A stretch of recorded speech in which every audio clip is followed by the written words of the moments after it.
Pemirsa, kemunduran demokrasi tengah terjadi di berbagai negara, salah satunya di Indonesia. Sebagai salah satu negara demokrasi terbesar di dunia, indeks demokrasi Indonesia terus tergerus hingga ke posisi yang mengkhawatirkan.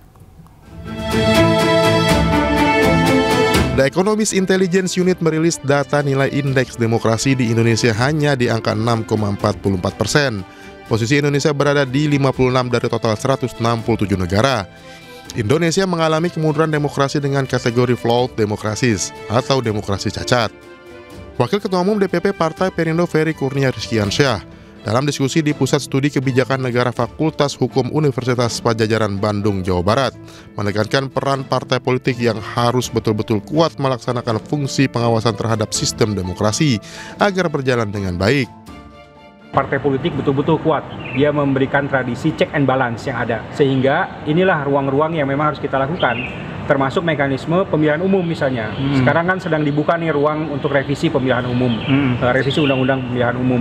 Nah, saya pikir ini juga harus dibuka ruang yang memang lebih baik lagi terkait dengan soal itu, supaya tidak ada kemunduran demokrasi yang ada. Demokrasi itu tidak dapat berjalan dengan baik kalau rakyatnya itu tidak atau kurang kemampuannya untuk bagaimana menjalankan peran-peran dia di demokrasi, di sebuah negara sedang di demokrasi atau yang melaksanakan demokrasi. Jadi kapasitas dari warga negara itu sangat menentukan.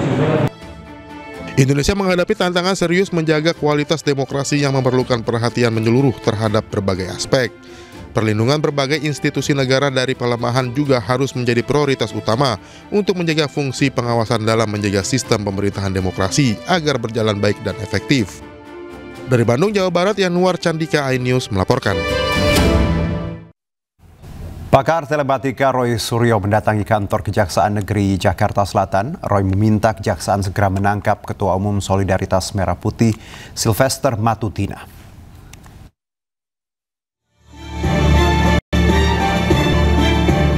Roy Suryo bersama kuasa hukum dan tim advokasi anti kriminalisasi akademisi dan aktivis menyerahkan surat permohonan eksekusi terhadap Ketua Umum Solidaritas Merah Putih, Sylvester Matutina. Mereka mendesak Kejaksaan Negeri Jakarta Selatan segera mengeksekusi Sylvester Matutina yang telah divonis pada tingkat kasasi dengan hukuman penjara 1 tahun 6 bulan pada 2019. Orang yang namanya Sylvester Matutina ini sudah memberikan teror, menakut-nakuti, bahkan menghina sebenarnya, ya, dan sudah memfitnah kami dengan mengatakan pasti masuk penjara 1000% masuk penjara. Dia mengatakan 1000% itu di halaman Mapolda Metro Jaya, ya, sudah ada rekamannya dan sebenarnya itu sangat-sangat bukti yang sangat kuat. Tapi ternyata ini yang saya kaget. Ternyata yang bersangkutan sendiri statusnya adalah terpidana, ya, berdasarkan putusan nomor 100 tentang dari Kejaksaan tahun 2018 297 2018 lagi dan 297 dan 287 kasasi. Jadi yang sebenarnya yang bersangkutan tuh sudah harus dieksekusi oleh kejaksaan dan harus masuk ke dalam ruang penahanan, ya, atau masuk lembaga pemasyarakatan. Sebelumnya pada 29 Mei 2017, Sylvester dilaporkan oleh 100 pengacara atas tuduhan pasal pidana pencemaran nama baik terhadap mantan Wakil Presiden Yusuf Kala. Namun hasil putusan kasasi yang merupakan hasil putusan berkekuatan hukum tetap belum dieksekusi oleh pihak Kejaksaan Negeri Jakarta Selatan. Dari Jakarta Selatan, Den Helmi Sajangbati, iNews melaporkan. Pada kasus tudingan ijazah palsu Jokowi, Roy Suryo terlapor sekaligus pakar telematika menuding Paiman Raharjo Wamendes PDTT 2023-2024 memiliki kios pengetikan di Pasar Pramuka pada tahun 1997 hingga 2022 dan masih aktif sampai tahun 2017. Dan berikut cuplikan dialog rakyat bersuara yang dipandu langsung oleh Aiman Wicaksono. Kirim WA ke saya, nggak ada hujan, nggak ada angin, tanggal 6 Mei tahun 2025, benar nggak? Betul. Ya. Di WA itu Pak Paiman nulis, kalau saya nggak minta maaf ke Jokowi, keluarga saya tidak damai dan tidak aman, benar? Oh jangan dipotong, jangan dipotong. Itu kalimatnya kok jangan dipotong, bukan, saya yang terima. Gini, itu nggak sempurna. Jadi sempurnanya gini. Kita ke ahli bahasa kalau nggak sempurna. Sudah saya konsulkan ke ahli bahasa bersertifikat. Iya, sekarang gini Mas. Kan bahasa pertama dong yang di ini, Mas. Saya sahabat, saya saran. Bahasa pertama boleh sopan, bahasa terakhirnya ngancam Anda. Sudah saya tidak minta maaf bisa masuk penjara, saya luruskan. Bukan sudah. Ini malah ngaco lagi nih Farhad nih, nggak ngerti apa-apa malah konyol kamu tuh. Bahasa yang sangat sopan. Ini konyol ini. Karena ancaman memfitnah itu ada. Nggak ngerti ini. Undang-undang NTE, ujaran kebencian semua. Pak Paiman. Jadi saya udah luruskan ya Pak Paiman. Anda katanya profesor ya katanya. Ya, nulis WA semacam itu sudah saya konsultasikan ke ahli bahasa bersertifikat. Itu ada bahasa yang intimidasi.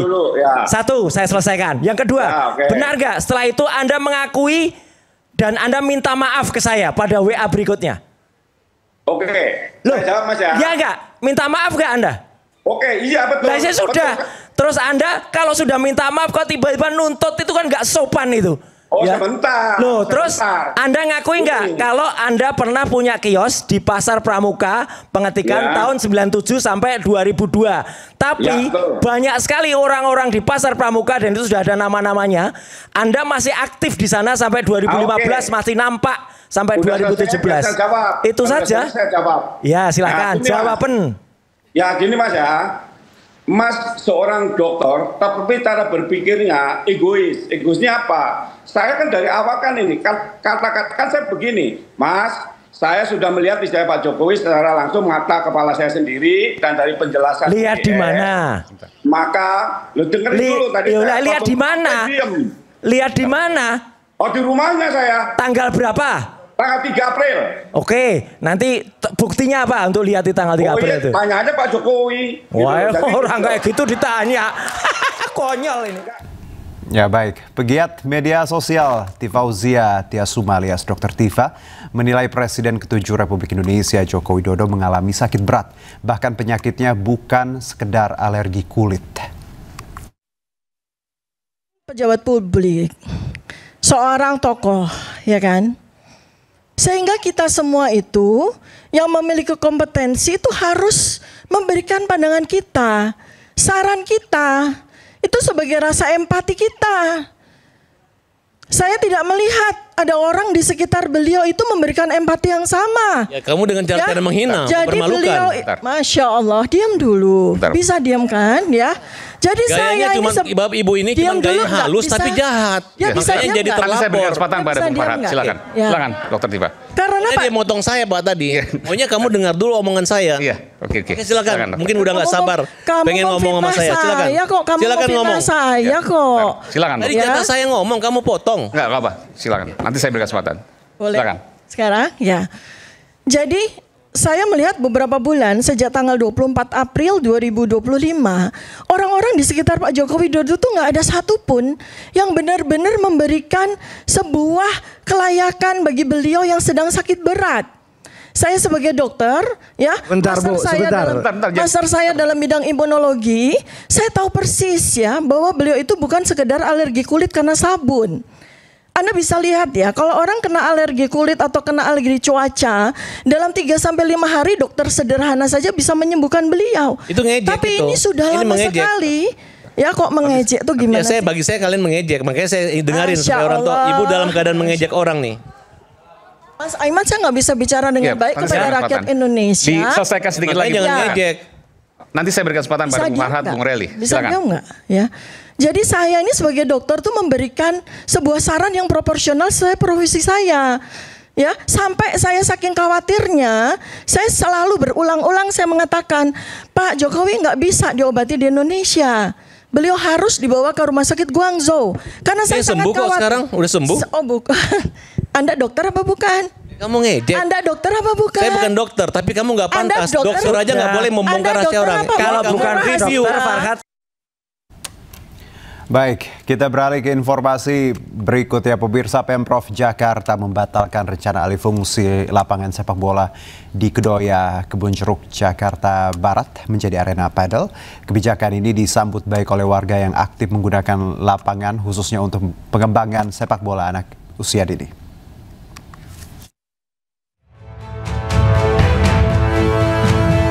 Pemerintah Provinsi DKI Jakarta merevisi wacana alih fungsi lapangan sepak bola di Kedoya Kebonjeruk, Jakarta Barat menjadi arena pedal.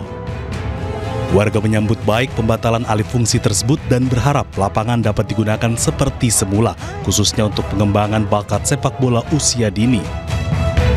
Karena ini adalah sebenarnya bentuk kami sebagai pengguna lapangan Kedoya Pilar, karena memang lapangan ini adalah penggunaannya untuk rakyat. Seperti kami ini, kita melihat di sini kami ada pembinaan khususnya untuk anak-anak usia dini. Ya, alhamdulillah kita di sini diberikan apresiasi dan terima kasih kepada para pejabat maupun pengurus yang membantu kami agar lapangan ini menjadi lapangan layaknya sebagai lapangan untuk penggunaan untuk rakyat seperti kami.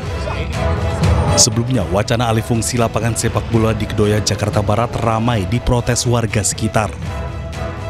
Protes diluapkan dengan berbagai mural yang bernada penolakan di tembok pembatas lapangan. Olahraga pedal sendiri belakangan digandrungi masyarakat kelas menengah ke atas. Pedal merupakan gabungan olahraga tenis dan squash yang dimainkan dalam permainan 2 versus 2 di lapangan tertutup yang berukuran sepertiga lapangan tenis. Dari Jakarta, Hamzah Hasibuan, iNews melaporkan. Dan untuk mengetahui informasi selengkapnya kami terhubung dengan rekan Hamzah Hasibuan. Hamzah, silakan dengan laporan Anda.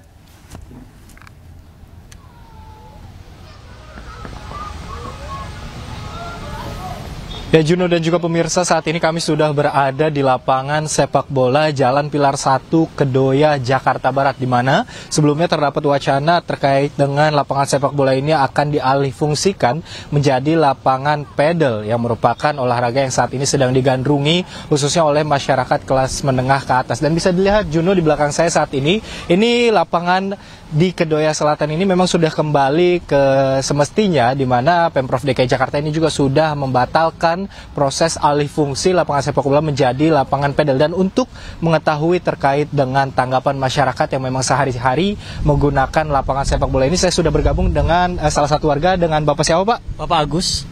Pak Agus sebagai apa Pak kalau di sini? Saya di sini kebetulan sebagai pelatih untuk salah satu SSB, yaitu namanya Insport Kedoya. Saya ucapkan terima kasih sejujurnya untuk jajaran para kepala lingkungan khususnya RW setempat di sini, RT, yang memberikan apresiasi serta orasi-orasi yang positif hingga akhirnya lapangan Kedoya Selatan ini menjadi lapangan semestinya digunakan oleh masyarakat setempat. Baik Pak, mungkin bisa dikasih tanggapan dari mungkin masyarakat ataupun anak-anak yang biasanya pakai lapangan di sini setelah dibatalkan alih fungsinya, gimana sih Pak perasaannya Pak?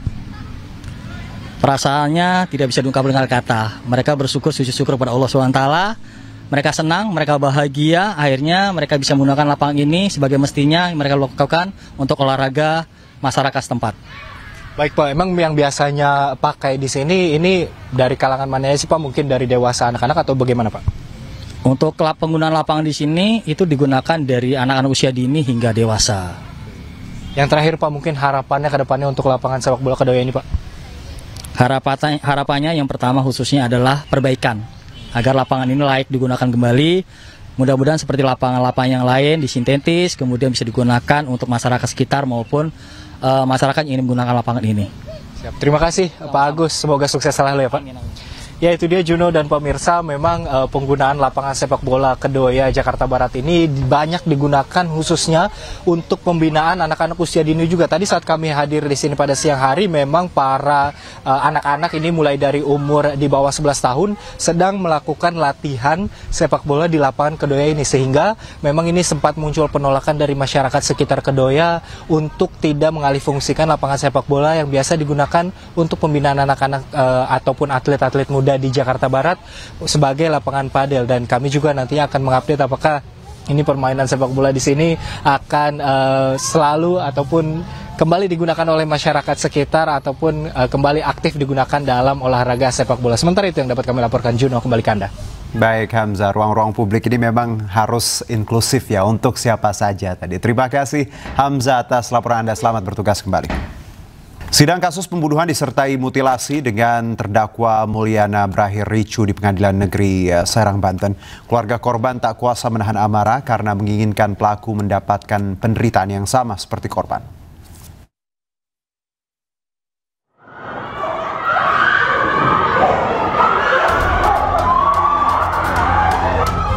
Suasana sidang kasus pembunuhan disertai mutilasi di Pengadilan Negeri Serang, Banten mendadak ricuh. Keluarga korban tak kuasa menahan amarah saat terdakwa Mulyana dituntut hukuman mati oleh Jaksa Penuntut Umum Kejari Serang.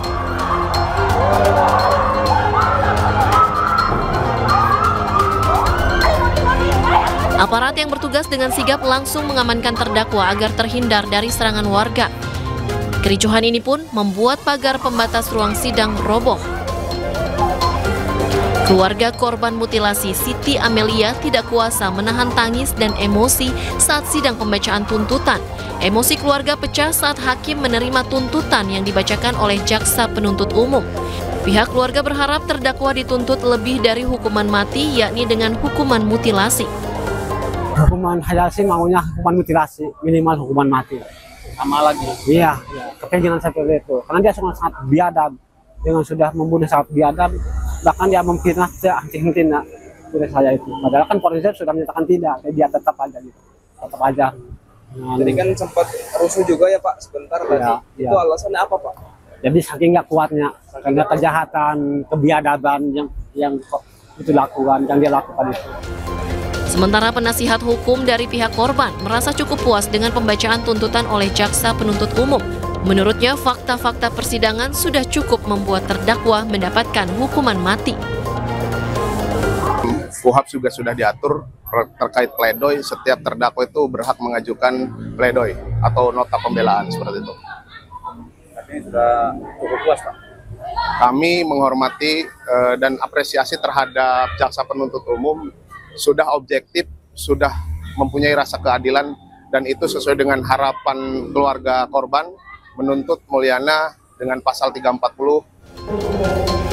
Mulyana didakwa atas pelanggaran pasal 340 subsidiar pasal 338 KUHP pidana tentang pembunuhan berencana.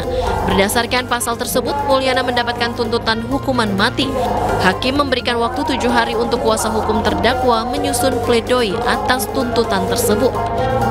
Dari Serang, Banten, Mahesa Apriandi, iNews melaporkan. Pemirsa, atap mobil mewah ringsek akibat tertimpa muatan tanah yang tumpah dari truk di gerbang eksit tol Karawang Barat. Seorang WNA asal Jepang meninggal dunia akibat mengalami luka yang cukup parah.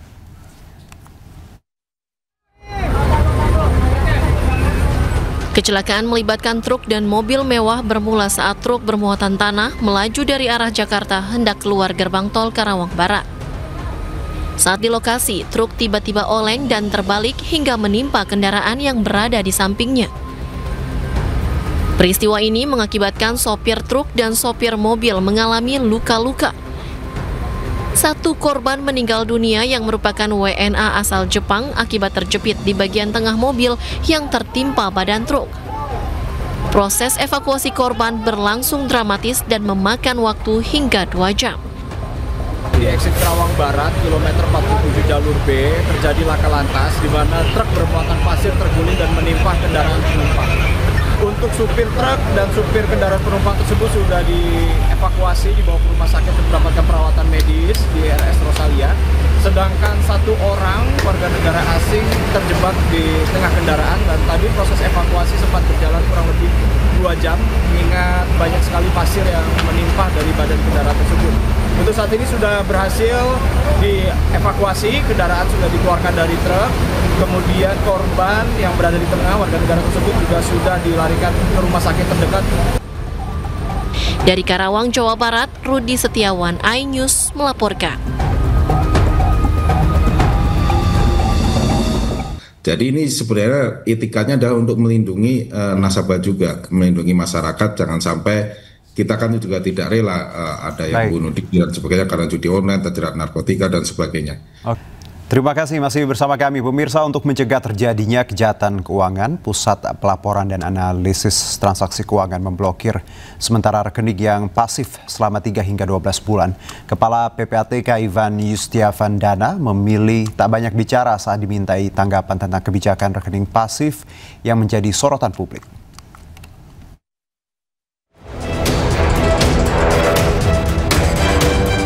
Pusat Pelaporan dan Analisis Transaksi Keuangan PPATK mengumumkan akan memblokir rekening pasif atau yang terindikasi sudah tidak melakukan transaksi selama 3 hingga 12 bulan lamanya.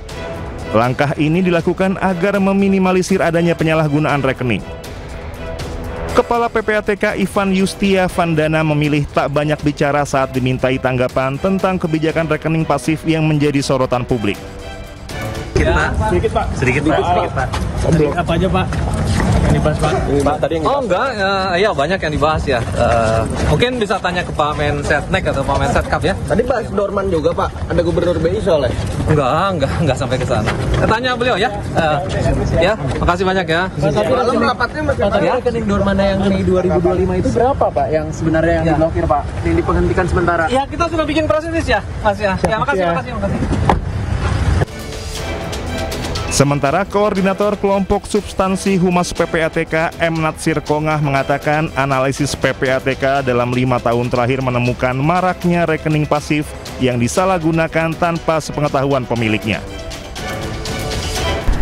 PPATK melakukan perlindungan rekening nasabah tentunya agar hak dan kepentingan nasabah bisa terlindungi.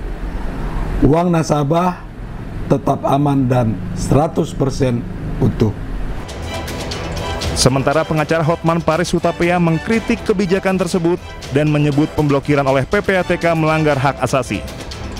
Pertanyaannya, saya belum jelas apakah dasarnya peraturan apa. Yang kedua, bapak-bapak pejabat kenapa merepotkan masyarakat?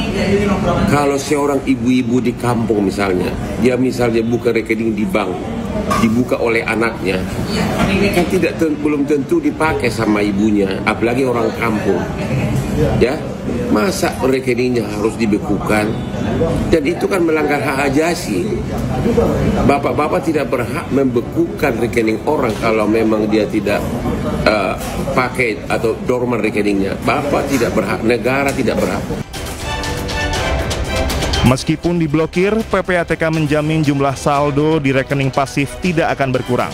Jika diblokir, nasabah terkait perlu melakukan reaktivasi dengan mengajukan keberatan ke PPATK secara online dan menjalankan prosedur pengaktifan sesuai bank terkait.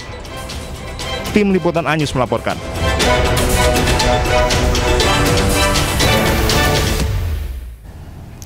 Rekening menganggur atau pasif terancam diblokir oleh PPATK. Terdapat beberapa kriteria dari rekening yang akan diblokir, di antaranya tidak aktif selama 3 bulan.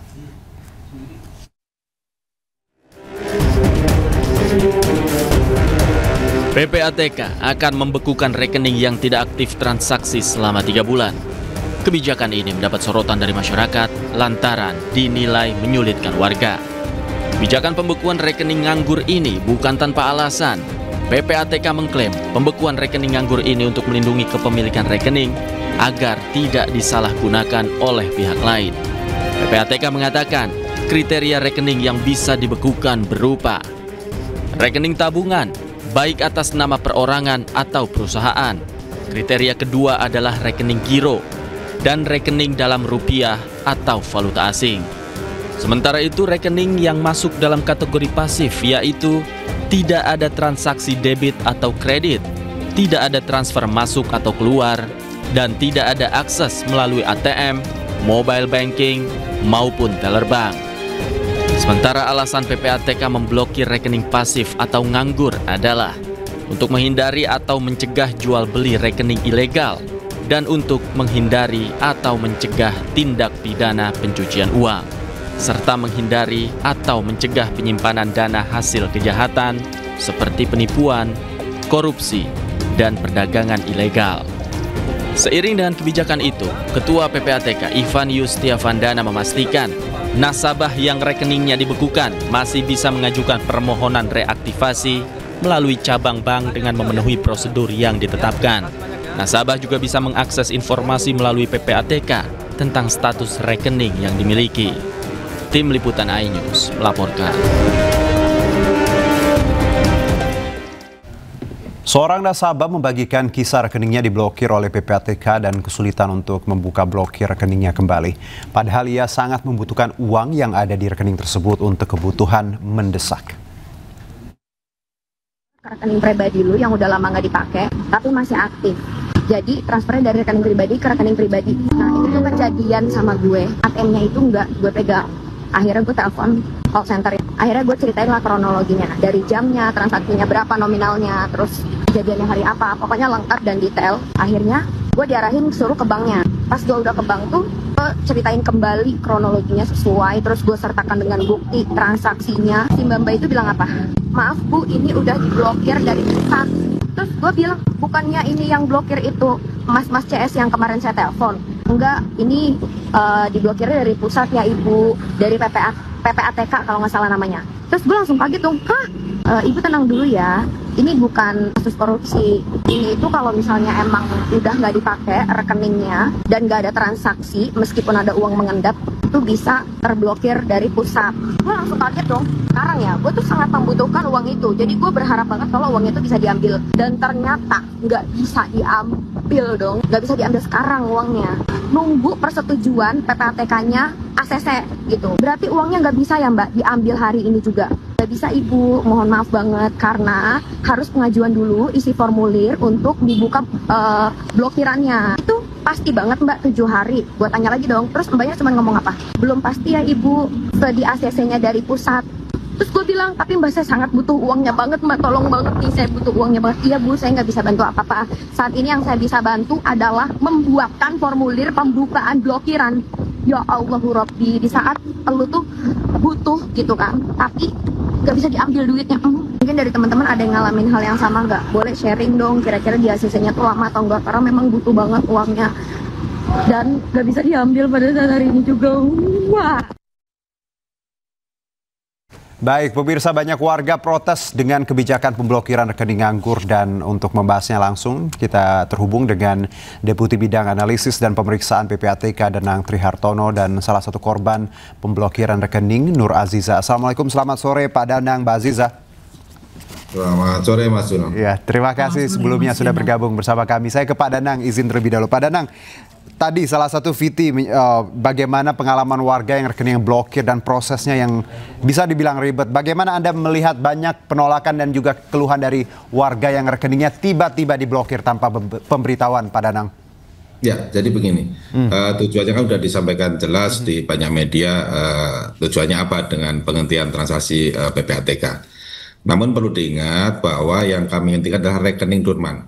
Tanpa kami hentikan pun, untuk bisa bertransaksi karena dorman, mereka harus mereaktivasi ke perbankan. Mereka harus datang, dilakukan CDD lagi. Mekanisme reaktivasinya seperti apa tergantung bank masing-masing. Itu satu hal. Jadi tidak kami hentikan pun mereka juga tidak akan bisa transaksi gitu. Dengan kami hentikan maka akan dilakukan CDD, IDD secara serentak. Di mana di peraturan OJK CDD ini sebenarnya wajib dilakukan secara berkala. Nah, kami lihat ini tidak dilakukan, maka kami lakukan penghentian sehingga dapat dilakukan dengan serentak. Namun dengan apa istilahnya, ini kan kebutuhan masyarakat ini kan ada yang butuh sekarang, ada yang butuh besok, ada seminggu lagi, 1 bulan lagi, setahun lagi, 2 tahun lagi gitu. Jadi prediksi kami tidak akan semasif itu yang mengajukan pembukaan rekening karena memang dorman dan kebutuhannya berbeda-beda gitu kan ya. Namun dengan viral maka banyak sekali yang mengajukan pembukaan rekening sehingga ada mekanisme yang harus kami lakukan juga. Apakah betul ini? Pak Danang. Ya, saya langsung ke Mbak Aziza. Mbak Aziza, pengalaman Anda boleh diceritakan apa yang jadi keluhan Anda, Mbak Aziza? Iya, kalau kasus saya mungkin berbeda dengan yang tadi Viti dari yang sudah disampaikan tadi ya. Kalau kasus saya justru saya menerima notifikasi melalui email tentang telah dihentikan sementara. Jadi surat pemberitahuan itu isinya seperti itu. Nah, yang mengkhawatirkan saya justru di bawah surat pemberitahuan itu adalah form yang mengarahkan kepada si penerima email atau si pemilik email untuk mengklik form tersebut.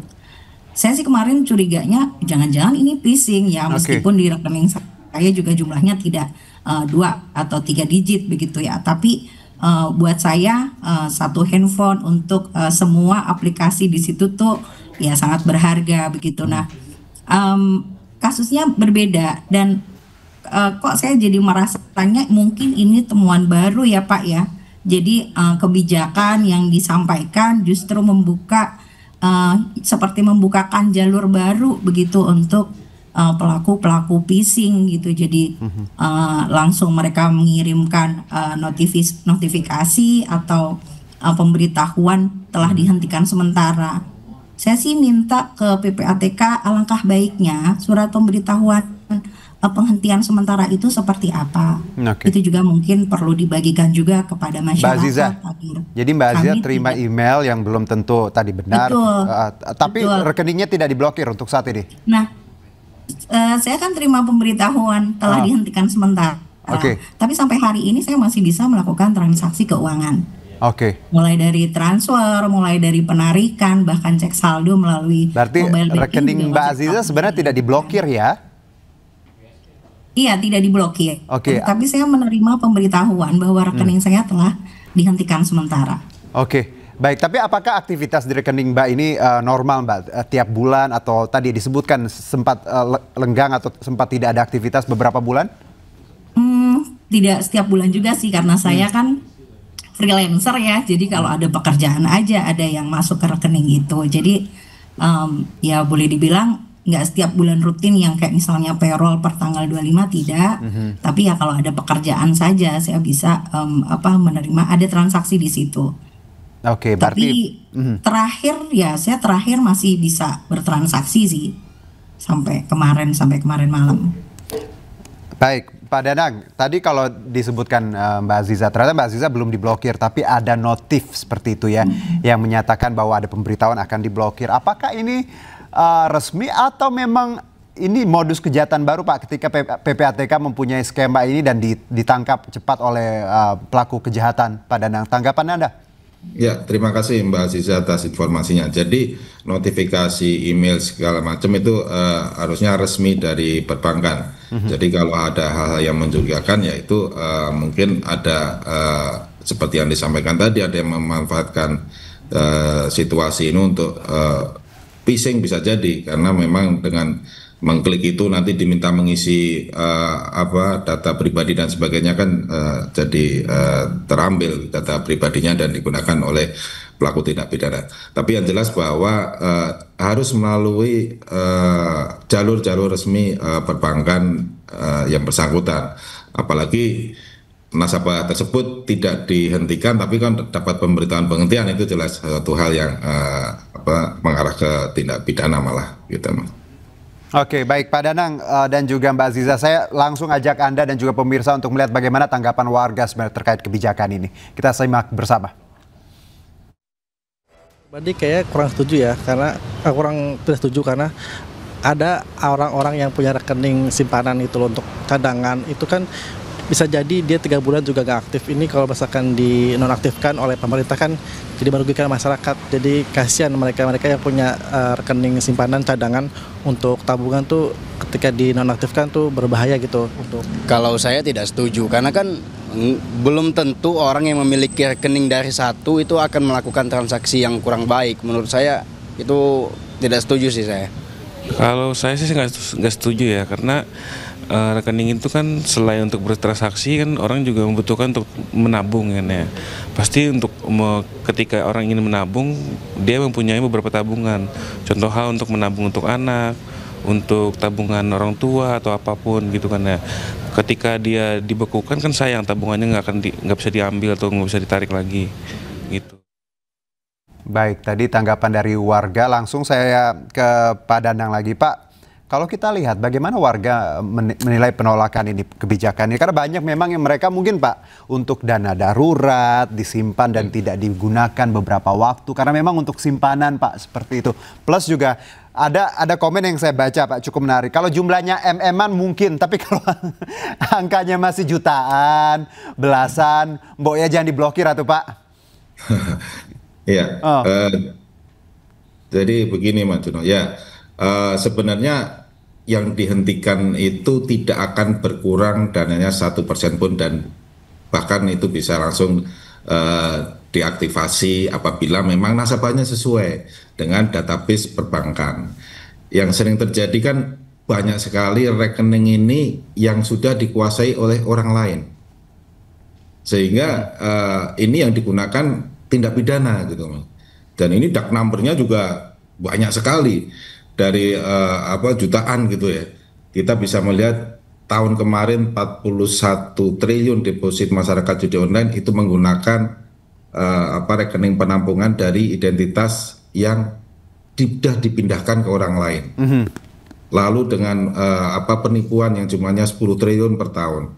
Lalu dengan peretasan yang 1 triliun, lalu berbagai macam tindak pidana narkotika dan sebagainya itu sudah menggunakan rekening orang lain. Sehingga ini kami lakukan istilahnya penghentian ini akan dilakukan CDD IDD secara serentak sehingga ketahuan ini peta rekening yang digunakan untuk tindak pidana berapa yang memang dimiliki oleh nasabah berapa. Jadi ini sebenarnya etikanya adalah untuk melindungi nasabah juga, melindungi masyarakat, jangan sampai kita kan juga tidak rela ada yang bunuh diri dan sebagainya karena judi online, terjerat narkotika dan sebagainya. Jadi kepentingannya seperti itu. Dan ini yang non tindak pidana, Mas ya. Yang pertama adalah apabila ada nasabah yang meninggal, ahli warisnya tidak tahu bahwa nasabah tersebut mempunyai rekening di bank, dia jadi tahu, oh ayah saya dulu ternyata masih punya rekening di sini sehingga bisa diurus. Lalu juga nasabah yang lupa punya rekening, jadi ternotifikasi, oh ya ternyata saya punya rekening di sini yang saya sudah lupa gitu kan ya. Dan yang ketiga kita juga sudah rilis kemarin, terlihat bahwa bansos ini juga yang sudah disalurkan 2-3 tahun yang lalu tidak diserap oleh masyarakat. Berarti kan masyarakat ini sebenarnya yang menerima bansos kemarin tidak butuh gitu kan ya. Ini jumlahnya juga sampai triliunan. Ada rekening pemerintah yang harusnya tiap tahun tuh saldonya 0, ini masih ada saldonya gitu kan, dan dorman sekian lama kan teman-teman yang kita tindak lanjuti non tindak pidana, Mas. Jadi impactnya banyak gitu. Oke, saya kembali ke Mbak Aziza. Mbak Aziza, tadi sebelum kita bicara mengenai tanggapan Anda sebagai warga, tapi kalau tadi Anda menyebutkan notifnya dapat ya dari dapat SMS seperti itu, itu dari linknya dari bank atau memang random yang Anda dapat dan akhirnya Anda curiga, Mbak Aziza?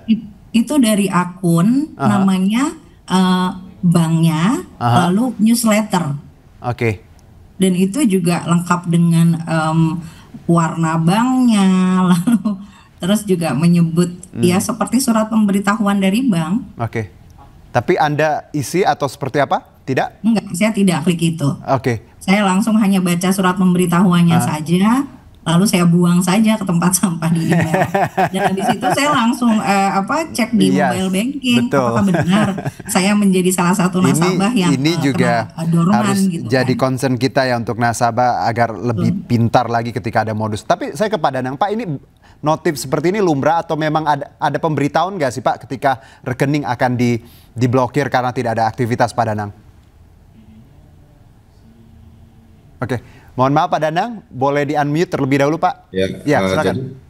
Pemberitaan tentu saja ada dari perbankan, baik melalui aplikasi masing-masing banknya, ataupun melalui istilahnya surat, ataupun melalui jaringan telekomunikasi yang terdaftar pada waktu pembukaan rekening. Jadi ada notifikasi dari perbankan. Namun juga perlu masyarakat hati-hati juga.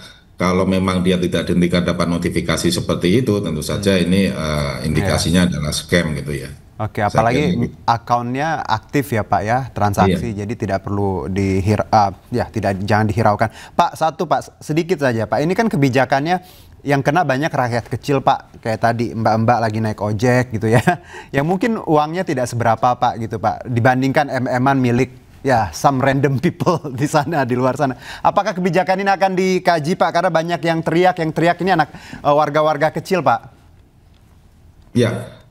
Tentu saja kami akan terus melakukan evaluasi, mencermati perkembangan yang ada, sehingga bagaimana mungkin prosesnya lebih cepat atau seperti apa gitu. Baik Pak Danang, terima kasih banyak atas waktu dan penjelasannya, dan juga Mbak Aziza, terima kasih. Selamat beraktivitas kembali, salam sehat. Terima kasih.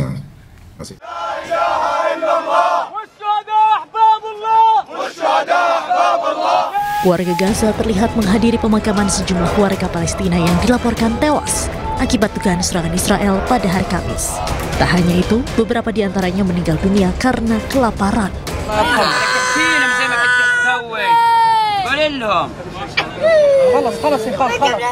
Rekaman menunjukkan penduduk setempat menangisi jenazah kerabat mereka, serta seorang anak yang menangis berduka karena kehilangan anggota keluarganya.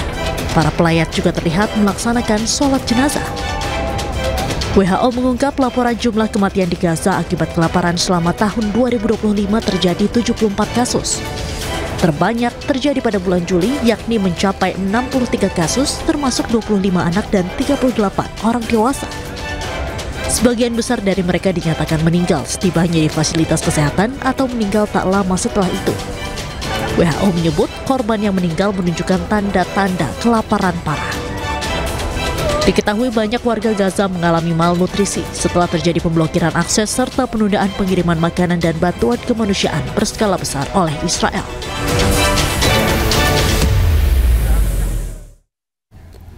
Puluhan truk bantuan dari Mesir mulai masuk ke Gaza. Truk yang membawa bantuan kemanusiaan memasuki wilayah Gaza melalui perbatasan Rafah.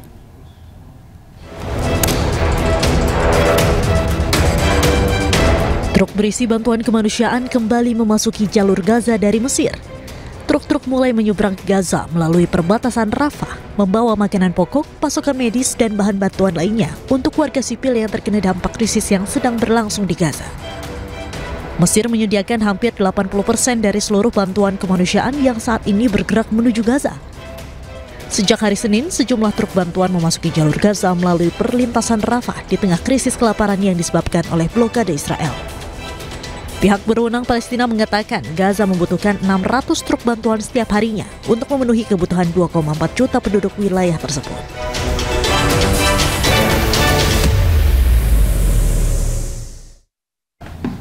Pasukan Israel melepaskan tembakan ke arah kerumunan warga Gaza yang tengah mengantri bantuan. Sebanyak 30 orang tewas dan 300 orang terluka dalam serangan tersebut.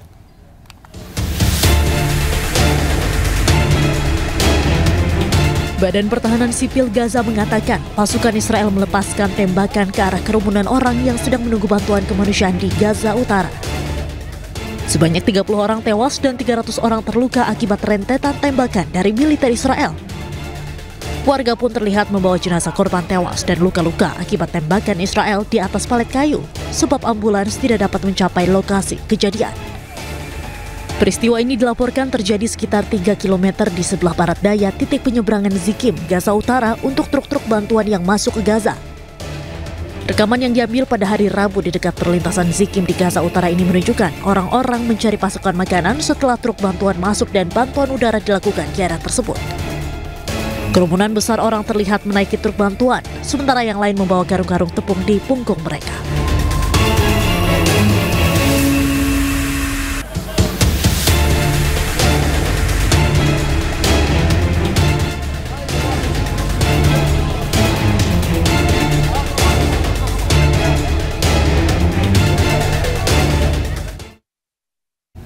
Pejuang Palestina melakukan penyergapan gabungan yang menargetkan pasukan dan kendaraan militer Zionis di Khan Yunis, Gaza, Palestina.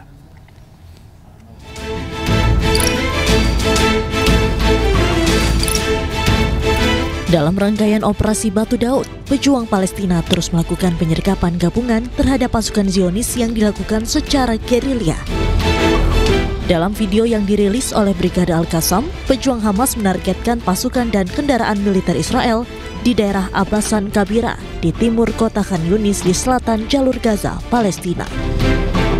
Aksi berani pejuang Palestina yang dilakukan dari jarak dekat dengan menaruh bahan peledak di kendaraan militer Israel pun berhasil menghancurkan sejumlah kendaraan militer milik pasukan Israel di daerah tersebut. Akibat penyergapan tersebut, Israel mengumumkan kematian 3 tentaranya dan beberapa tentara Israel lainnya terluka. Pejuang Palestina kembali meledakkan kendaraan militer Israel di Gaza. Selain itu mereka juga menyita pesawat tak berawak Israel saat menjalankan misi intelijen.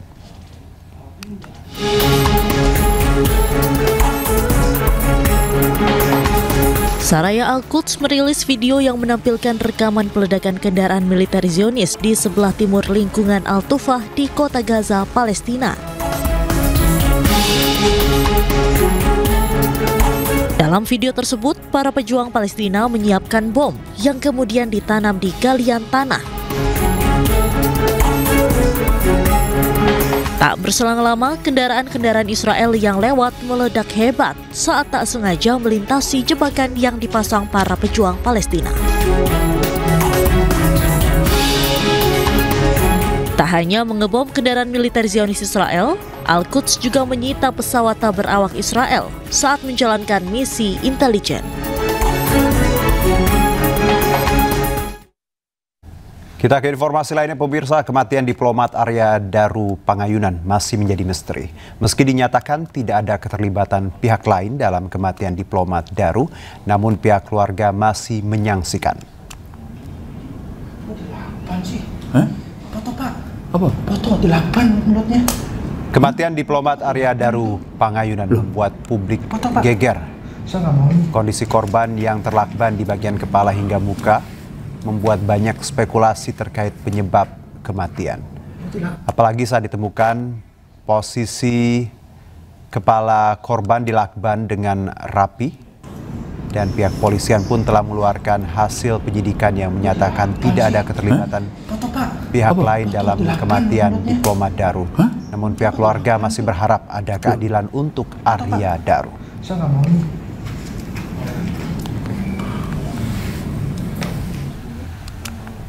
Mantan Menteri Agama Surya Dharma Ali meninggal dunia Kamis pagi. Almarhum dimakamkan di Kabupaten Bekasi dan meninggalkan duka mendalam.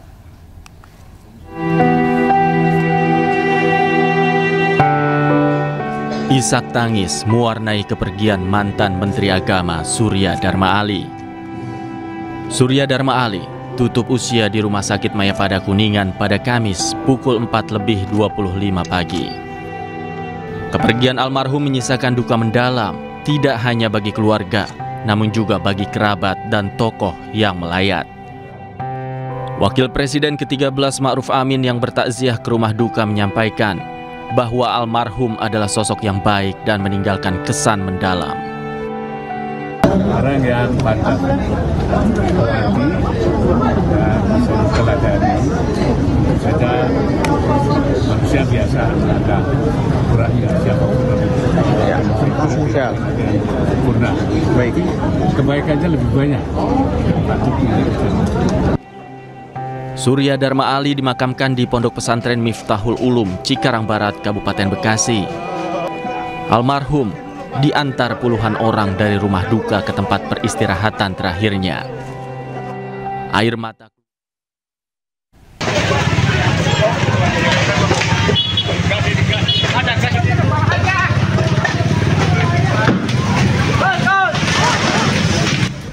Kebakaran hebat melanda kios warung makan di Jalan Nusantara, Beji, Depok, Jawa Barat. Personil damkar dibantu warga berupaya memadamkan api yang terus membesar. 2 orang pegawai pun terjebak di dalam dan langsung dievakuasi petugas. Petugas sempat kesulitan lantaran lokasi yang sempit dan warga yang berkerumun. Setelah 40 menit proses pemadaman, api berhasil dipadamkan. Akibatnya 2 orang yang terjebak ditemukan dalam kondisi tidak sadarkan diri dan langsung dievakuasi ke rumah sakit. Polisi telah memasang garis polisi untuk mengamankan area kebakaran. Hingga saat ini, penyebab kebakaran masih dalam penyelidikan, termasuk kemungkinan adanya korsleting listrik atau kebocoran gas. Dengar bunyi ledakan, kayak ban pecah gitu, blung langsung. Terus saya pikir ban pecah kali gitu ya kan. Terus tapi ada orang minta tolong. Saya pikir apa lagi bercanda sama teman-temannya di sebelah nih warung ini. Nah terus kok makin sering gitu, tolong. Nggak lama bunyi lagi kayak ledupan gitu. Ternyata langsung listrik mati. Nah. 1 orang korban dikonfirmasi meninggal dunia. Korban adalah karyawan warung makan yang terjebak. Dari Depok, Jawa Barat, Iyung Rizky, iNews melaporkan.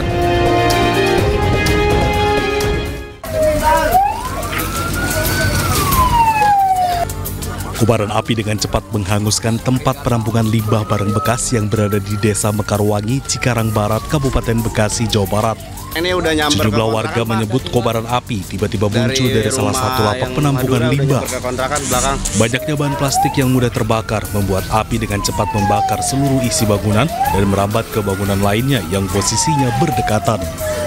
Kobaran api yang begitu besar juga sempat memicu kepanikan warga sekitar. Sejumlah petugas pemadam kebakaran yang tiba di lokasi langsung bergerak cepat untuk memadamkan kobaran api. Sementara api berhasil dipadamkan setelah 7 unit mobil pemadam kebakaran dari Kabupaten dan Kota Bekasi diterjunkan ke lokasi. Tidak adanya hidran atau sumber air dari lokasi serta banyaknya warga yang menonton juga sempat menjadi kendala saat proses pemadaman. Untuk lokasi yang terbakar ini ada 6 lokal atau 6 lapak. Bang, ada kendala nggak atau kesulitan gitu? Kendala kita tadi di sumber air Bang, agak terlalu jauh juga dari kali. Walaupun ada kali juga terdekat, itu sumber kalinya kering Bang. Kalau ini lapak apa, lapak barang bekas atau? Lapak barang bekas, plastik gitu segala macam. Unit tadi terjunkan kita dari Bekasi Kota bantuan 1 unit, dari kawasan MM kita bantuan juga 1 unit. Nah dari Kabupaten Bekasi ini kita ada 5 unit. Total sekitar ada 7. Dugaan sementara belum diketahui penyebabnya. Kita begitu dapat laporan api udah besar Pak. Tidak ada korban jiwa dalam peristiwa kebakaran ini, namun sedikitnya 6 lapak penampungan limbah habis terbakar dengan total kerugian ditaksir hingga ratusan juta rupiah. Penyebab pasti dari kebakaran masih dalam penyelidikan petugas kepolisian Polsek Cikarang Barat dan Polres Metro Bekasi. Dari Kabupaten Bekasi, Jawa Barat, Didit Junaidi dan Agus Rohim, iNews melaporkan. Dan pemirsa, News Sore berikutnya akan dilanjutkan oleh rekan kami Desvita Bionda. Desvita? Ya, Juno. Ya, ada informasi apa saja nanti untuk di iNews Sore? Iya, terima kasih Juno dan juga pemirsa. iNews Sore akan kembali menghadirkan sejumlah informasi menarik di antaranya.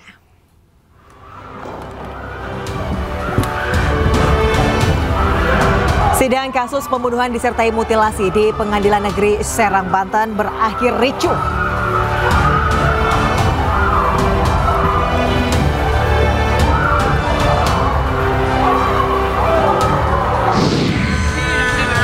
Dari 74 kematian akibat kelaparan di Gaza tahun 2025, 25 diantaranya merupakan anak-anak.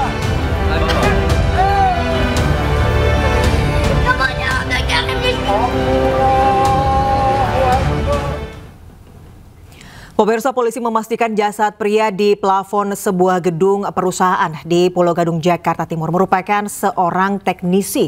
Dugaan sementara korban tewas akibat tersetrum karena terdapat lilitan kabel di kakinya. Ya, siap. Oke, aman. Identitas sesosok mayat pria di sebuah gedung perusahaan di kawasan Pulau Gadung, Jakarta Timur mulai terkuak. Dari hasil penyelidikan polisi, jenazah merupakan teknisi berusia 37 tahun bernama Rastono. Dugaan sementara korban tewas usai tersetrum aliran listrik saat tengah melakukan perbaikan di atas plafon. Pasalnya korban ditemukan dengan kondisi kaki terlilit kabel. Dugaan diperkuat dari hasil pemeriksaan 6 orang saksi serta sejumlah alat bukti. Benar adanya itu mayat ada di plafon sudah 2 hari, itu kayaknya kesetrum karena kakinya itu kelilit kabel. Dan proses selanjutnya penyelidikan di Polres Pulau Gadung, di Polsek Pulau Gadung. Artinya dugaan sementara itu kesetrum? Iya, kesetrum karena emang kakinya tuh kelilit dengan kabel. Itu di ruang kantor ya Bu? Kenapa? Di ruang kantor ya? Kayaknya di kantor dia lagi ada di atas kayaknya. Oh, lagi memperbaikan. Dia teknisi atau apa? Sepertinya teknisi. Sebelumnya seorang pegawai di Pulau Gadung dikejutkan dengan temuan jasad pria di plafon gedung perusahaan. Evakuasi korban yang diduga telah tewas beberapa hari berlangsung dramatis lantaran sempitnya akses untuk menjangkau korban. Kasusnya kini masih dalam penanganan kepolisian sektor Pulau Gadung, Jakarta Timur. Dari Jakarta, Rio Manik, iNews melaporkan.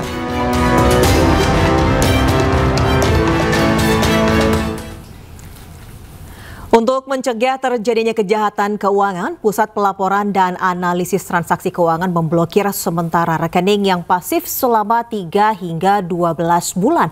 Kepala PPATK Ivan Yustiavandana memilih tak banyak bicara saat dimintai tanggapan tentang kebijakan rekening pasif yang menjadi sorotan publik.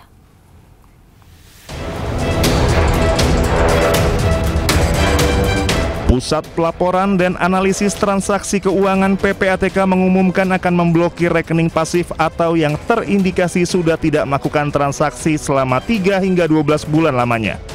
Langkah ini dilakukan agar meminimalisir adanya penyalahgunaan rekening. Kepala PPATK Ivan Yustia Vandana memilih tak banyak bicara saat dimintai tanggapan tentang kebijakan rekening pasif yang menjadi sorotan publik. Sedikit Pak. Sedikit Pak. Apa aja Pak? Yang dibahas Pak? Pak tadi yang enggak, ya banyak yang dibahas ya. Mungkin bisa tanya ke Pak Mensetnek atau Pak Mensetkap ya. Tadi bahas Dorman juga Pak. Ada Gubernur BI soalnya. Enggak sampai ke sana. Tanya beliau ya. Ya, makasih banyak ya. Malam rapatnya ya. Rekening Dorman yang Mei 2025 itu berapa Pak yang sebenarnya yang diblokir Pak? Yang dipenghentikan sementara. Ya, kita sudah bikin proses ya, Mas ya. Ya, makasih. Sementara Koordinator Kelompok Substansi Humas PPATK M. Natsir Kongah mengatakan analisis PPATK dalam 5 tahun terakhir menemukan maraknya rekening pasif yang disalahgunakan tanpa sepengetahuan pemiliknya. PPATK melakukan perlindungan rekening nasabah tentunya agar hak dan kepentingan nasabah bisa terlindungi. Uang nasabah tetap aman dan 100% utuh. Sementara pengacara Hotman Paris Hutapea mengkritik kebijakan tersebut dan menyebut pemblokiran oleh PPATK melanggar hak asasi. Pertanyaannya, saya belum jelas apakah dasarnya peraturan apa. Yang kedua, bapak-bapak pejabat kenapa merepotkan masyarakat? Kalau seorang ibu-ibu di kampung misalnya, dia misalnya buka rekening di bank, dibuka oleh anaknya, kan belum tentu dipakai sama ibunya, apalagi orang kampung. Ya, masa rekeningnya harus dibekukan? Dan itu kan melanggar hak asasi. Bapak-bapak tidak berhak membekukan rekening orang kalau memang dia tidak pakai atau dorman rekeningnya. Bapak tidak berhak, negara tidak berhak.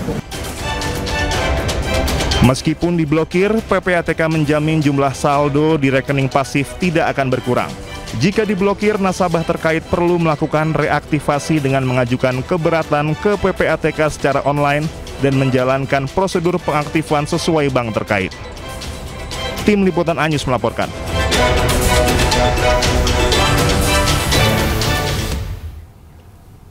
Rekening menganggur atau pasif terancam diblokir oleh PPATK. Terdapat beberapa kriteria dari rekening yang akan diblokir, diantaranya tidak aktif selama 3 bulan.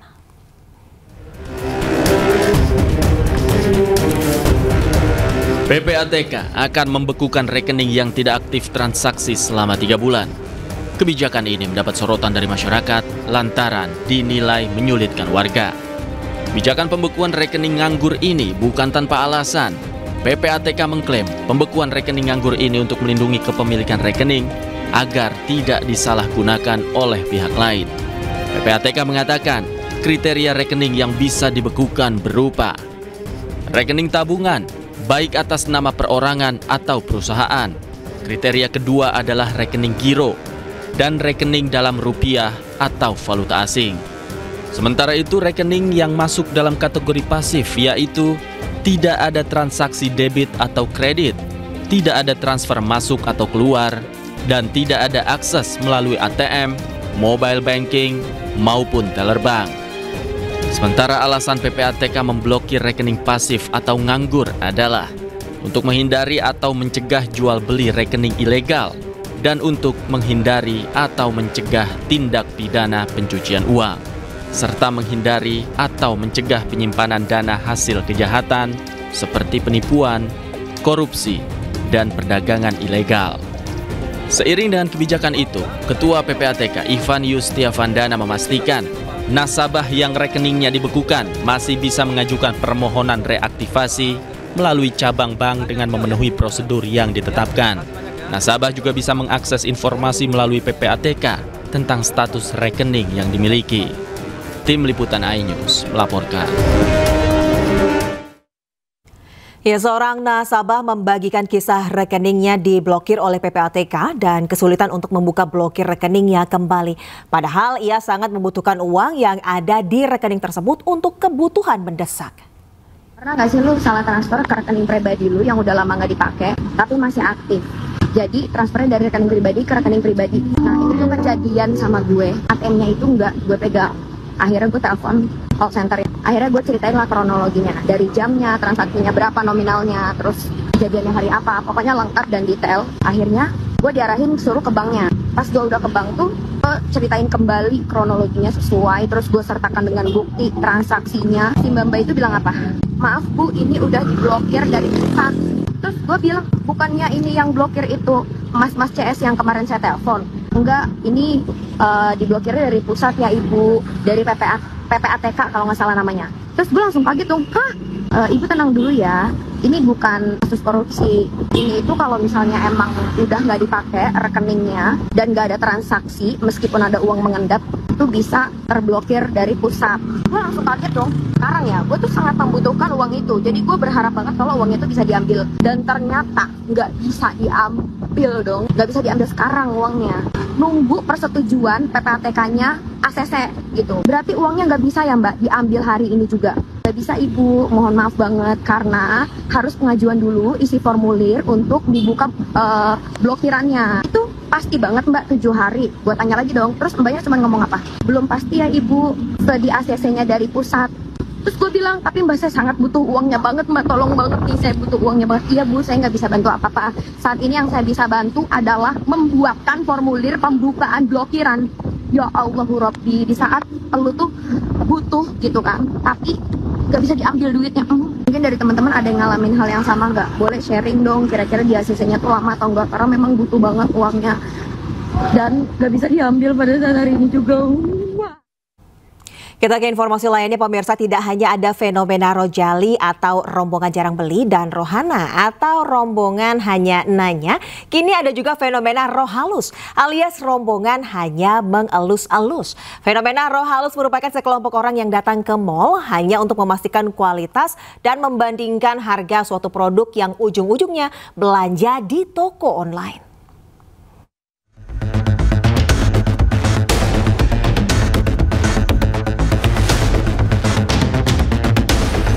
Belum cukup fenomena Rojali atau rombongan jarang beli dan Rohana atau rombongan hanya nanya, kini muncul fenomena yang hampir mirip, yakni fenomena roh halus alias rombongan hanya mengelus-elus.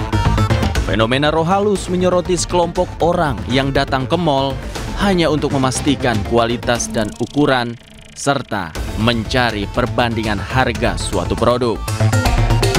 Biasanya, kelompok roh halus yang gentayangan di mal ini tidak membeli produk di toko tersebut, melainkan beli di toko online yang harganya lebih murah.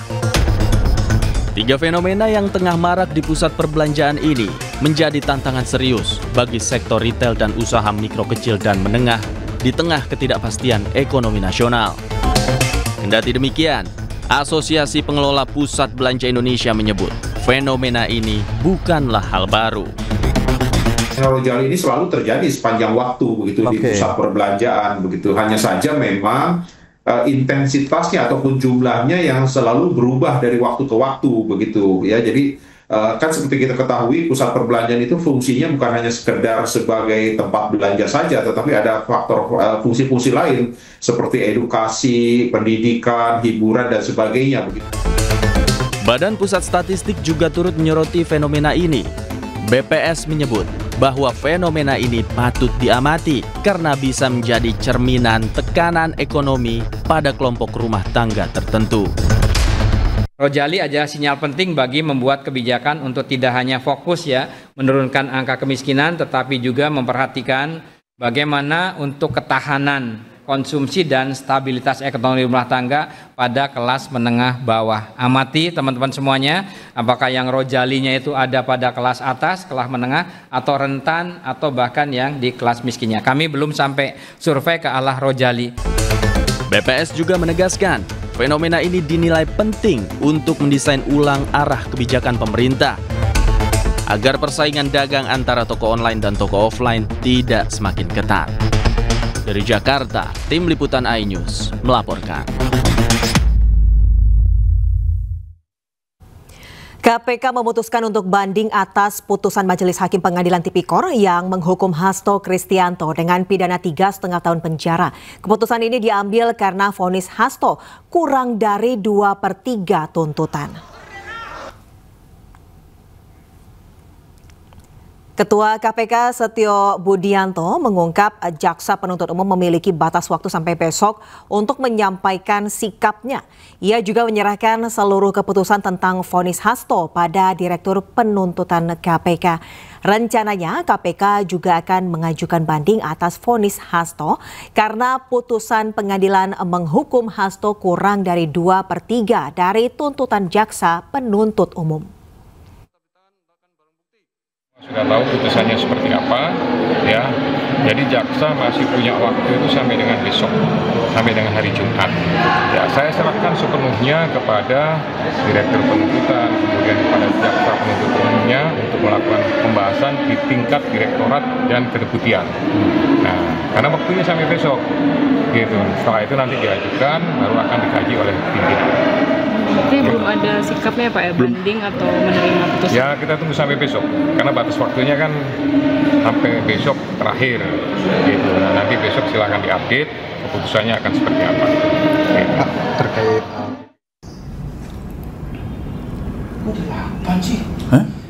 Kematian diplomat Arya Daru Pangayunan membuat publik geger. Kondisi korban yang terlakban di bagian kepala hingga muka membuat banyak spekulasi terkait penyebab kematiannya. Apalagi saat ditemukan posisi kepala korban dilakban dengan rapi. Kepala korban pun tertutup plastik kemudian dilakban. Pihak kepolisian telah mengeluarkan hasil penyidikan yang menyatakan tidak ada keterlibatan pihak lain dalam kematian diplomat Daru. Namun pihak keluarga masih berharap ada keadilan untuk Arya Daru.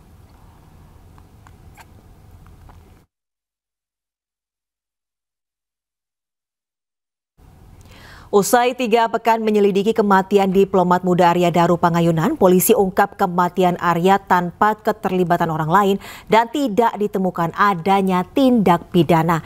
Namun keluarga membantah Arya Daru mengakhiri hidup sendiri.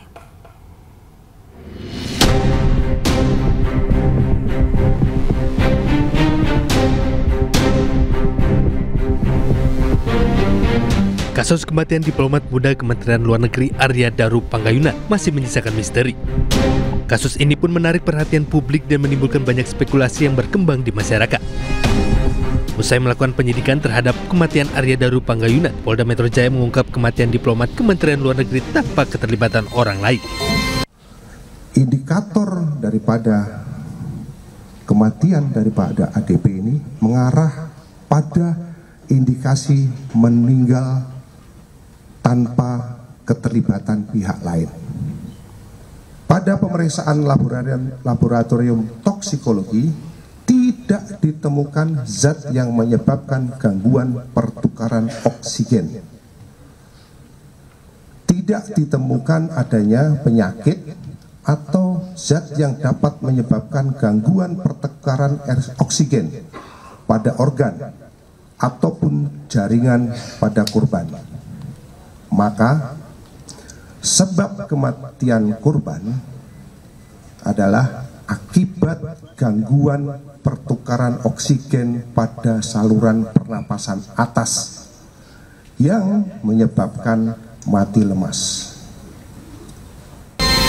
Sementara pihak keluarga Arya Daru Pangayunan, diplomat Kementerian Luar Negeri, membantah bahwa korban meninggal karena mengakhiri hidupnya sendiri. Keluarga berharap polisi melanjutkan proses penyidikan dan penyelidikan kasus ini berarti ya Mas? Oh iya betul, karena kan tadi dari di Reskrim juga sudah menyampaikan bahwa ini belum tuntas ya. Nah berarti kan masih ada hal-hal yang perlu didalami lagi nih oleh beliau-beliau para penyidik. Nah itu kita tunggu bersama nanti bagaimana hasil ke depannya. Ada sangkalan dari keluarga apabila pasti Daru ini meninggal karena bunuh diri Mas? Ada sangkalan nggak Mas? Kami meyakini bahwa almarhum tidak seperti itu, Mas. Ngata Mas. Ya kan? Selain itu, keluarga juga berharap penyelidikan terhadap kematian Arya Darupangyunan terus berlanjut. Tim Liputan iNews melaporkan. Direktur Reserse Kriminal Umum Polda Metro Jaya Kombes Wera Satya Triputra menyatakan pihaknya belum menutup kasus kematian diplomat Kementerian Luar Negeri Arya Darupangyunan. Sebelumnya Wera juga menyampaikan kesimpulan penyidik terkait kasus Arya, polisi belum menemukan adanya tindak pidana. Kami tetap akan menerima masukan. Apabila ada informasi, kami tetap akan tampung. Sidang kasus pembunuhan disertai mutilasi dengan terdakwa Mulyana berakhir ricuh di Pengadilan Negeri Serang, Banten. Keluarga korban tak kuasa menahan amarah karena menginginkan pelaku mendapatkan penderitaan yang sama seperti korban.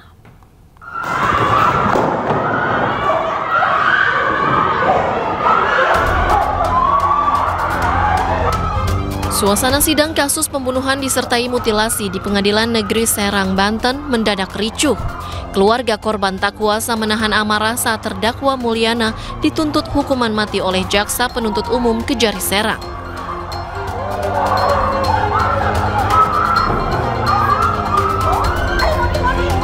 Aparat yang bertugas dengan sigap langsung mengamankan terdakwa agar terhindar dari serangan warga.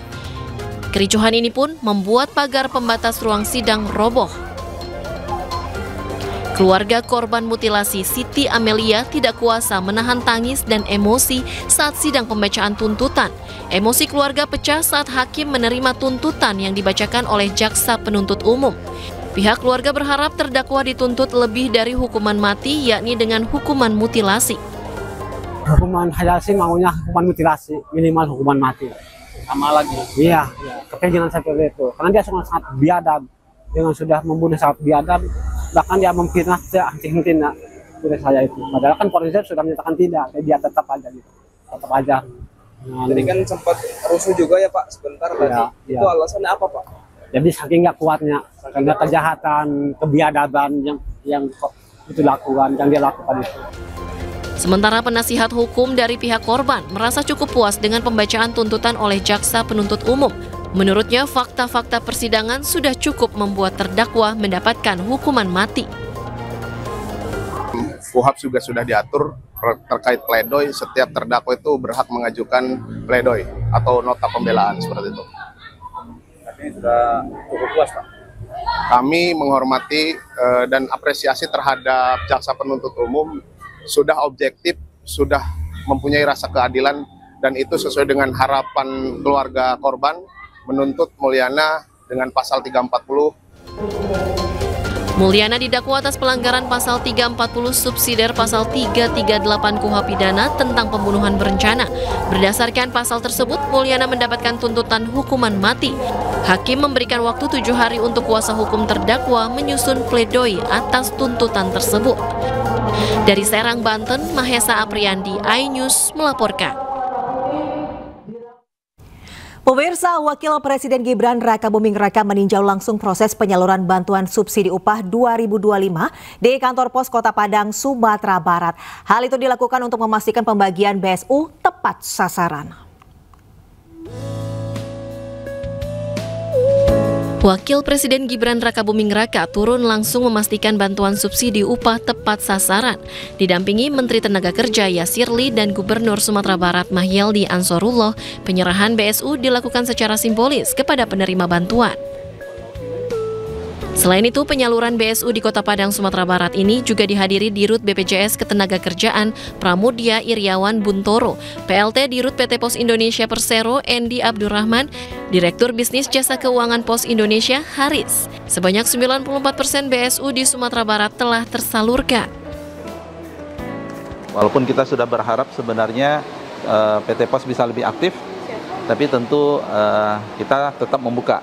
Ya, bahkan kami menghimbau masyarakat yang memang mereka sudah terverifikasi bahwa memang mereka itu bisa menerima, ya bisa juga kemudian secara aktif juga, gitu ya. Kalau sudah ada panggilan, ya bisa segera mendatangi PT Pos sehingga kita bisa menuntaskan target ini sesegera mungkin, Mbak. Ya. Demi melayani para pekerja yang ingin mencairkan BSU, Pos Indonesia merupakan BUMN yang tepat untuk menyalurkan dana bantuan pemerintah. Kendalanya adalah memang penerima itu alamatnya tidak terlalu detail, hanya kampungnya saja. Tapi dengan jaringan pos yang ada di seluruh Indonesia, 4.500 lebih, dan juga kami buka cabang kami lebih malam lagi Pak, sampai 9.30 malam, Sabtu dan Minggu. Mudah-mudahan target tadi Pak Wakil Presiden tidak menerima kalau tidak 100%. Ya, jadi tidak ada kata lain, tidak ada pilihan untuk Pos Indonesia memegang kepercayaan tersebut. Dengan proses yang cepat, persyaratan sederhana, serta dukungan sistem berbasis digital seperti aplikasi PosPay, kantor pos berhasil menunjukkan komitmen dalam menghadirkan layanan publik yang mudah diakses dan berdampak langsung bagi masyarakat. Dari Padang, Sumatera Barat, Tim Liputan iNews melaporkan. Roy Suryo bersama kuasa hukum dan tim advokasi anti kriminalisasi akademisi dan aktivis menyerahkan surat permohonan eksekusi terhadap Ketua Umum Solidaritas Merah Putih Sylvester Matutina. Mereka mendesak Kejaksaan Negeri Jakarta Selatan segera mengeksekusi Sylvester Matutina yang telah divonis pada tingkat kasasi dengan hukuman penjara 1 tahun 6 bulan pada 2019. Orang yang namanya Sylvester Matutina ini sudah memberikan teror, menakut-nakuti, bahkan menghina sebenarnya, ya, dan sudah memfitnah kami dengan mengatakan pasti masuk penjara 1000% masuk penjara. Dia mengatakan 1000% itu di halaman Mapolda Metro Jaya, ya, sudah ada rekamannya dan sebenarnya itu sangat-sangat bukti yang sangat kuat. Tapi ternyata ini yang saya kaget. Ternyata yang bersangkutan sendiri statusnya adalah terpidana, ya, berdasarkan putusan nomor 100 tentang dari Kejaksaan tahun 2018 297 ya 2018 lagi dan 297 dan 287 kasasi.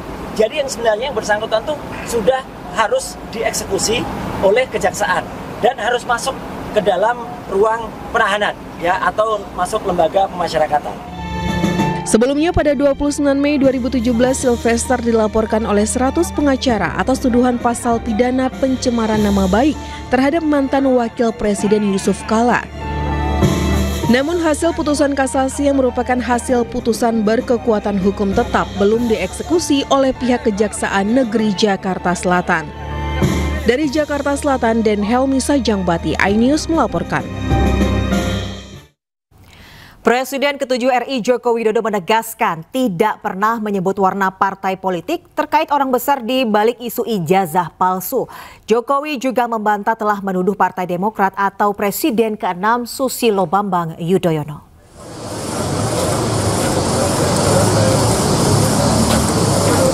Hal tersebut dikatakan Presiden ke-7 RI Joko Widodo saat ditemui di kediamannya di Sumber Banjarsari, Solo, Jawa Tengah. Meski menegaskan bahwa orang tersebut bukanlah SBY, Jokowi enggan menyebut siapa sosok yang dimaksud sebagai orang besar tersebut. Tidak ada sangkut dengan partai. Saya nggak pernah berbicara masalah warna.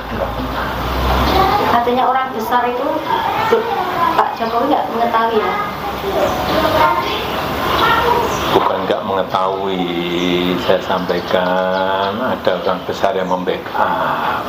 Tapi sekali lagi jangan ada yang merasa tertuduh, apalagi sekelas Pak SBY. Beliau adalah negarawan yang baik. Tapi tidak ada sangkut paut dengan partai lainnya, tidak ada sangkut dengan partai politik. Saya tidak pernah mengatakan itu. Ya pemirsa, bagi Anda dan keluarga yang ingin mencari kendaraan premium dengan 7 penumpang, Anda bisa datang ke pameran otomotif terbesar di tanah air yakni Gaikindo Indonesia International Auto Show atau GIAS 2025. Mitsubishi Motors memperkenalkan mobil terbaru yang baru saja dirilis secara world premiere di Indonesia pada 17 Juli lalu, yakni Mitsubishi Destinator, dan kembali meramaikan di ajang Gaikindo Indonesia International Auto Show atau GIAS 2025.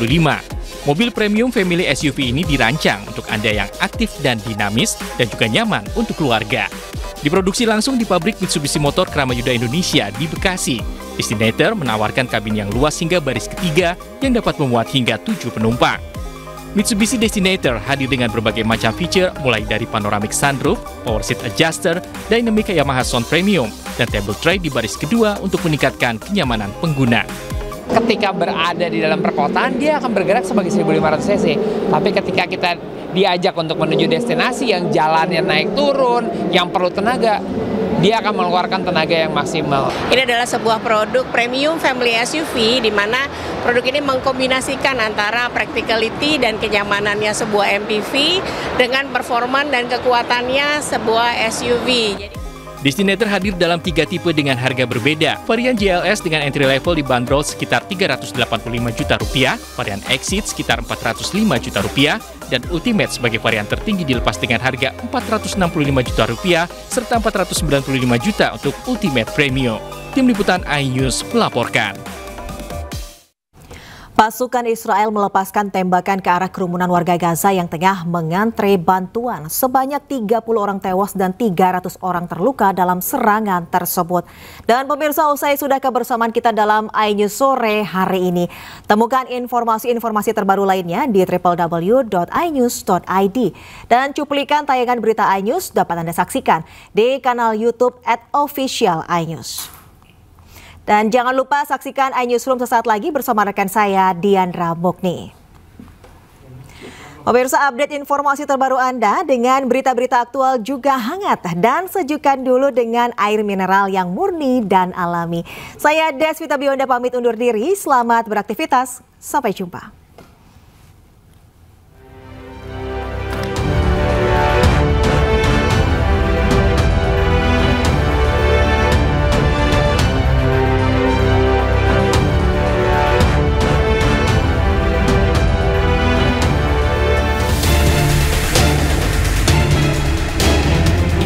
Badan Pertahanan Sipil Gaza mengatakan pasukan Israel melepaskan tembakan ke arah kerumunan orang yang sedang menunggu bantuan kemanusiaan di Gaza Utara. Sebanyak 30 orang tewas dan 300 orang terluka akibat rentetan tembakan dari militer Israel. Warga pun terlihat membawa jenazah korban tewas dan luka-luka akibat tembakan Israel di atas palet kayu, sebab ambulans tidak dapat mencapai lokasi kejadian. Peristiwa ini dilaporkan terjadi sekitar 3 km di sebelah barat daya titik penyeberangan Zikim, Gaza Utara untuk truk-truk bantuan yang masuk ke Gaza. Rekaman yang diambil pada hari Rabu di dekat perlintasan Zikim di Gaza Utara ini menunjukkan orang-orang mencari pasokan makanan setelah truk bantuan masuk dan bantuan udara dilakukan di area tersebut. Kerumunan besar orang terlihat menaiki truk bantuan, sementara yang lain membawa karung-karung tepung di punggung mereka.